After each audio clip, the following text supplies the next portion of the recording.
Hello. We're excited to bring you another edition of Business Link Podcast here from the AOI Podcast Studio. I'm your host, Luke Peltz, Vice President of Economic Development for the Lincoln Partnership for Economic Development. And today, we're excited to welcome Nick Cusick, the CEO of Bison Inc., onto the podcast to talk a little bit more about the important work that Bison is doing right here in Lincoln. Welcome, Nick. Glad to be here. Appreciate the invite. Yes, for sure. Nick, why don't you tell us a little bit about the history of Bison and what you make and where your products go? Sure, more than happy to. One of the words I probably use numerous times during the course of the next few minutes is serendipitous. So, our company started with a very serendipitous happening. I would moved from Fremont, Nebraska, to Lincoln when I was a junior in high school, summer of junior year, and my first day of classes in Lincoln here at Pius. I pulled up into the parking lot and Pius parking lot and was driving a little MG sports car. Happened to pull in next to a gentleman whose name is Elmer Wessel, driving a little Triumph sports car. So we were both British sports car enthusiasts. We walked in together. And that's the first person that I met in Lincoln because we had moved in the summer. We lived out on a lake development, so I didn't have much interface with anybody my age here in Lincoln that first summer. And we became friends, ultimately became business partners. And I guess to some degree or another, the rest is history. So certainly a Bison is here today because Elmer and I met in the parking lot that first day of Interesting. classes. So Interesting. So what does Bison make? Um, at this point, Bison makes sports equipment. We always tell people we don't make shoes, we don't make balls, we don't make uniforms. We make the goals that the games are played on. Our business tagline or our marketing tagline is a goal for every game. Hmm.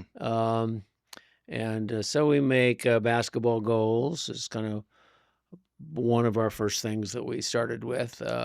We make volleyball net systems, we make soccer goals, we make football goalposts, and affiliated products that are around the games of mostly team games, although we do make tennis, badminton, pickleball, that type of equipment. So we don't make hockey goals. We do make field hockey goals, but we don't make ice hockey goals. That's kind of a specialty that is not kind of in our market. But we make that kind of stuff and wall padding for gymnasiums and equipment for those kind of team sports. And are the products going all across the country? Yeah, international. About 8 to 10% of our sales are international, and we've really been concentrating on that the last probably 3 or 4 years, and are making some good progress in that area. We hired an international agent, but yeah, we sell through dealers. We don't sell direct to any market, so we don't sell to homeowners. We don't sell to directly to schools. We sell through dealer basis. We have multiple divisions that kind of specialize in certain types of things. But we sell nationally. While people here in Lincoln think of us as a residential driveway basketball supplier, because that's what they see at the driveways as they drive around neighborhoods. But in reality, at one time, that was about a third of our business. But today, that's less than 5% of our business. We're primarily an institutional supplier for schools, universities, YMCAs, park and rec departments, and that type of customer base through dealers. Yeah. So obviously Bison's been around for a while. How has manufacturing changed over the years? Certainly, like all things in life, there's always progress and change. I don't think any industry can stay the same for an extended period of time. So certainly, in today's world of manufacturing, it's not the dirty just for those kids who can't go to college sort of a thing. It's a pretty high tech industry.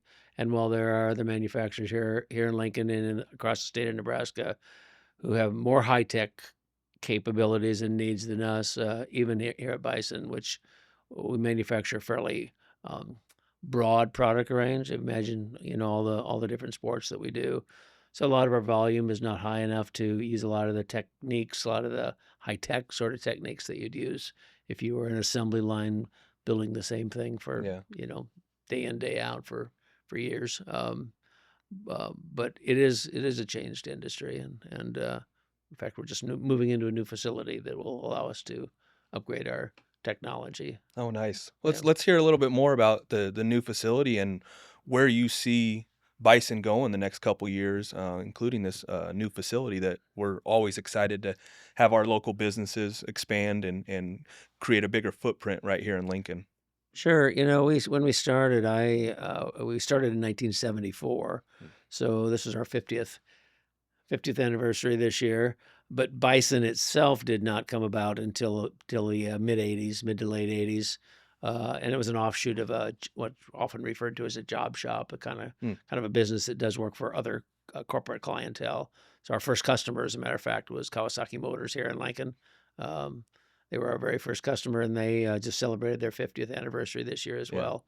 And they had just moved to town at that time and were not even in production. They were setting up their departments, and they were needing some tooling. And Hmm. we started out in my business partner's parents' garage. Statute of limitations has run out because we were not to code. It was not industrial zoned in their backyard. But over the years, we just kept adding more buildings and adding more buildings as we grew. So at one point, today we operate out of 9 different buildings, Mm. which creates a lot of inefficiencies in and of itself. But it did allow us to grow kind of incrementally. So this new facility is about 85,000 square feet. Um, it's being added to a 40,000 square feet warehouse we have out on Southwest 6th Street, and will allow us to be dramatically more efficient because right now at any point in time, we have forklifts running across the street and between buildings in the kind of what we refer to as the South Haymarket district Mhm. of Lincoln. So we're in an old industrial Yeah. type buildings in the downtown area, kind of the South Haymarket. So this will allow us to not only be more efficient, but to continue to expand, meet capacity needs, uh, and lead to more ongoing growth. So Yeah. it's exciting. Yeah, that's really exciting. As you look at new administration coming here in 2025 from a federal level, one thing that has been talked about a lot is tariffs. What is the impact of tariffs and the impact on Bison with these potential tariffs that have been talked about?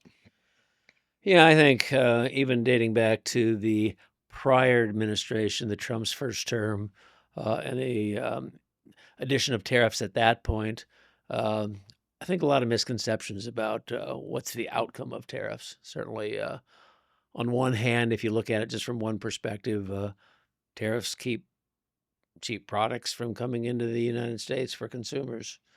So consumer prices have that tendency to go up.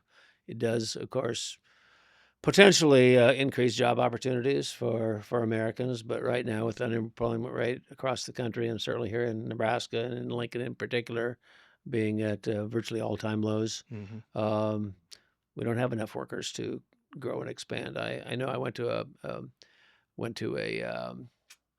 event a number of years ago where the speaker spoke about the Western European countries and the status of their economic decline, and he pointed to lack of population at that time being the biggest contribution to not being able to grow your economy Yeah. if you don't have workers.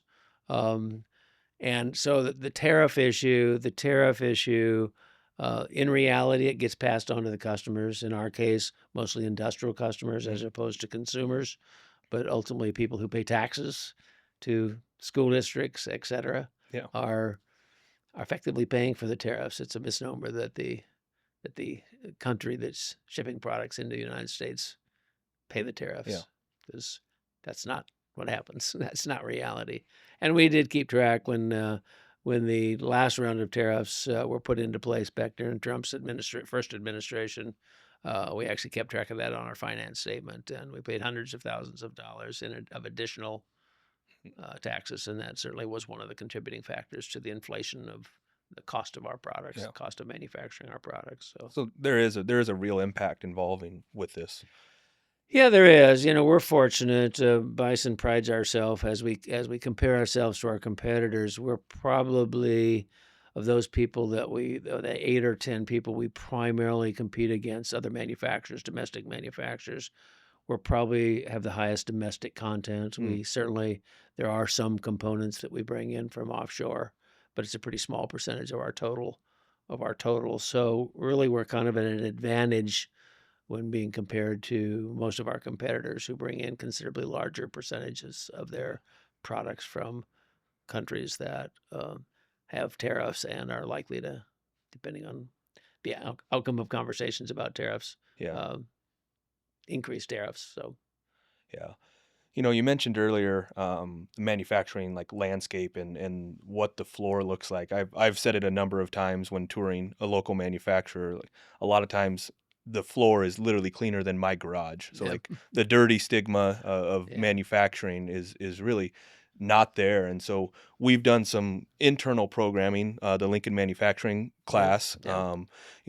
to broaden the exposure to individuals that maybe previously didn't have any experience in manufacturing. And I know you were instrumental in LMC and the creation of it, and just trying to create that exposure. What's your experience been with LMC and the outcomes have come from that? Well, certainly workforce development is a big issue. Realistically, not just in manufacturing, but in Hmm. virtually all segments of the economy at this point. Um, so certainly in our case, somewhat selfish motives. Obviously, we partnered with Kawasaki Motors here in town and TMCO, both manufacturers here in Lincoln, both bigger than us.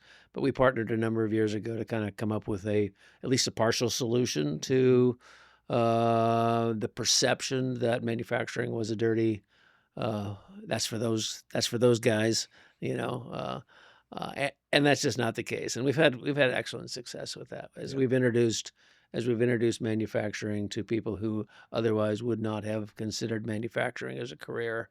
Um, uh, I think we've made some good progress in that area. Obviously, we don't hit home runs. We hit singles and doubles, and I think that's what you're trying to do. Yeah, definitely, and the singles and doubles, lead these individuals to find out that there is a career pathway. Yeah, There is a longevity tied to, manufacturing, yeah. and there's growth opportunities, and, Bison, continuing to invest in our community is just we're it's a great asset to have. Obviously, you've been around for a while. You wanna talk a little bit about community involvement and what you do for your employees and stuff Yeah, like sure, that? I'd love to. We've had a long philosophy in our company dating back 50 years, but certainly more specific in the last probably 25 years of being involved in the community. And whether it's the Lincoln Manufacturing Council and our involvement there, or other boards that I've served on, Mhm, or our key employees have served on, or having our employees get involved in things like the gathering place, serving food at the gathering place, or being teammates in Tom and Nancy Osborne's teammate mhm. program, or teaching junior achievement in the classroom. We feel that those employees who engage in those type of activities benefit from that. It's a training experience for them. Sometimes it's a stretching exercise for them to stretch beyond their normal comfort Yep. zone, and a lot of that stretching then carries over into their capabilities for within our company. And I think our employees like working for a company that is engaged in the community. We have a lot of longevity. Certainly, we get, with low unemployment, we get a fair amount of turnover at the very entry level of our workforce. But once somebody's been with us a year or two, at whatever level in our Mhm. organization they have that tendency to stay because they like the family nature of our business and the culture of kind of giving back to the community. So Yeah, that's awesome. Well, Nick, thank you for your time today. Just truly blessed to have a company like Bison, been around for almost 50 years, and just the community involvement, the job creation numbers, investing in the community, giving back to the community. It's kudos to you. So want to just say once again, thank you for joining us today. mhm. And that's a wrap. Happy to do it. Thank you.